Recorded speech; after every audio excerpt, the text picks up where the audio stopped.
Missing twin. Have you seen him? Cash reward. Do not contact me with unsolicited services or offers. I have a hobby of skimming Craigslist while drunk. Most of the time, I'll stick to discussion posts for my area. Sometimes I'll check out gigs all for sale, but my favorite category was lost and found.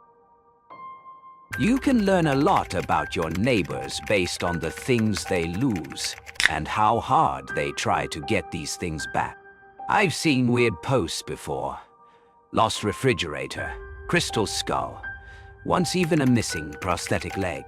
But missing twin was a horse of a whole different flavor, and it was so casual. There was already a hangover headed my way, so I figured another beer or two wouldn't add much to the damage.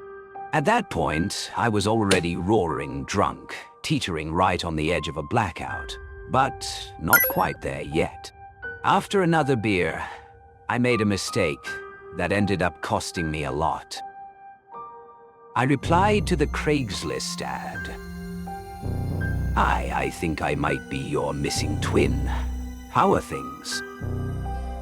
I'm not sure why I sent that.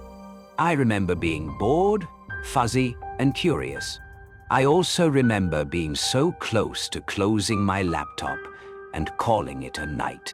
Then the owner of the Craigslist ad replied almost immediately.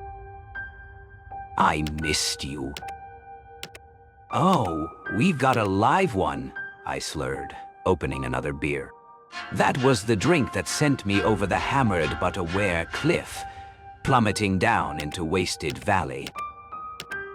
I woke up the next morning with a headache, like somebody opened a strip mine behind my eyeballs. There were 26 unread emails in my inbox.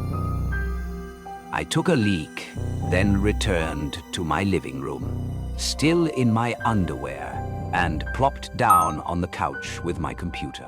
Heavy curtains kept out painful sunshine. The only light came from the blue glow of my laptop screen. It wasn't even bright enough to reveal the bottles, clothes, and Chinese takeout boxes scattered around my apartment. I opened the first email. Twin, where did you go? I opened another email, then another. All were from the Craigslist poster, and all was some variation of asking me where I went. For some reason, I felt compelled to open all of them. The last message was a single word: meet. I closed the laptop and rubbed my temple. My hangover was shifting into high gear. So, a rando on Craigslist had my email. Not the end of the world. Though my full name was part of the email address, it was a common name, and I lived in a big city. I should be safe. That's what I kept telling myself all day as I lay curled on the couch.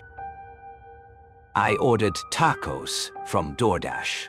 I slept. When I checked my computer again, there were another 8 messages. I decided to retire the email address and close the account. I figured the Craigslister was just an oddball. Harmless. It was back to the usual routine after that. My hangover was barely a greasy echo by the time I went to work the following day. Riding on the subway that morning, a strange sensation. Little hairs prickling on the back of my neck. Someone was watching me. I scanned the crowded subway car, but didn't notice anything out of the ordinary. The sensation of being watched stuck with me until I reached my stop. Then, in a blink, it was gone. Yet, the memory lingered with me all through the morning as I sat in my cubicle. I was distracted, unable to work, staring at a blank spreadsheet for an hour. Somehow, I made it to lunch. I bolted from the office like a raccoon from a burning dumpster. The moment I left the building, I felt the sensation again. My watcher. I hurried through the city, dodging people on the sidewalk. When there was a gap in the press, I turned to see if I was being followed. A man was standing in the middle of the road, blocking traffic. It was too far away to see clearly, though there was something familiar about him. Cars were honking, but he stood scarecrow still. Then he waved. No matter how many turns I took, or intersections I sprinted through, the feeling clung to me. Eventually, I ducked into a grimy pub, nearly slipping on a puddle of unidentified liquid at the door. It was dark in the room.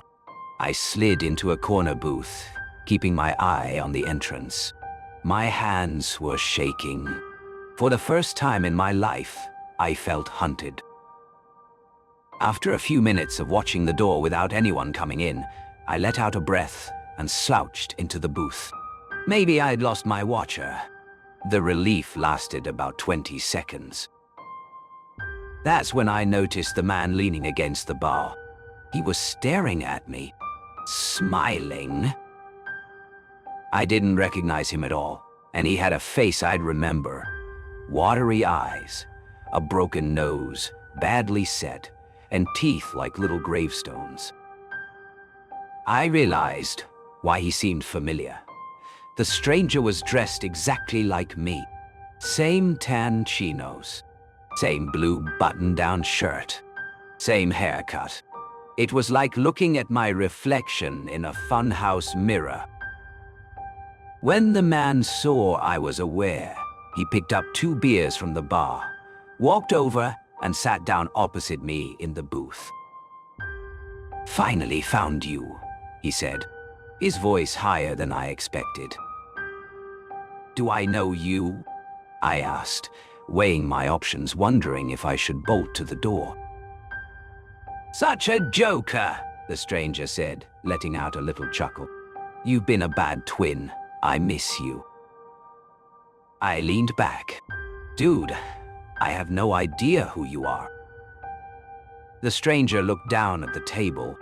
"I know this is unusual. I apologize.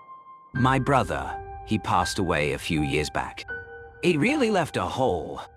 You know how they say twins have an extra bond, that they can sense each other. With him gone, that feeling I had my whole life just faded out. Imagine looking up at the sky every night, and all of a sudden there are no more stars, and never will be again. I don't know what to say. This isn't your problem. I'm sure I'm freaking you out. You see, I post those ads as a coping mechanism. Sometimes people play along, and for a moment it's like he's back. That's all I thought this was, but I can see I've upset you. I apologize, but I can see I've upset you. I apologize." The stranger blinked his wet blue eyes and nodded to himself. I was at a bit of a loss. "I think maybe this is a misunderstanding," I offered. "I shouldn't have replied to your ad. I came on strong. How about 1 beer, we part ways, and I won't bother you again." Some part of my brain, an old part, that developed long ago when we still had to watch the tall grass for hungry eyes, it was warning me to leave. But I was so relieved to find out that my watcher was a sad man, not some monster. What was the harm in 1 drink?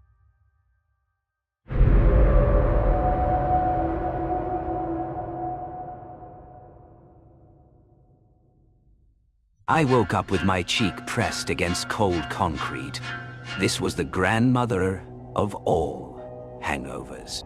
I wanted to touch my head to check for a buried axe, but my hands were stuck, tied behind my back. I was lying on the floor in the dark. "We don't really look much alike," a voice whispered from somewhere nearby. I was awfully depressed to see that. Not twins at all, not yet. "What the..." I mumbled, face a little numb. There was the pop of a light bulb.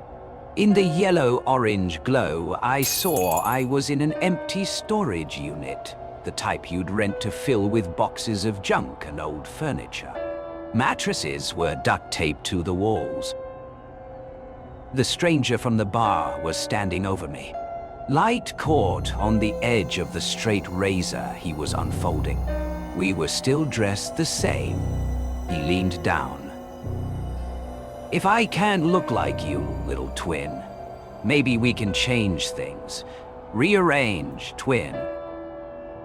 I remember screaming for a long time. The mattresses. The pain. It was everywhere. It started at my face, but it lit up every nerve. A scalding, electric field that left me shaking.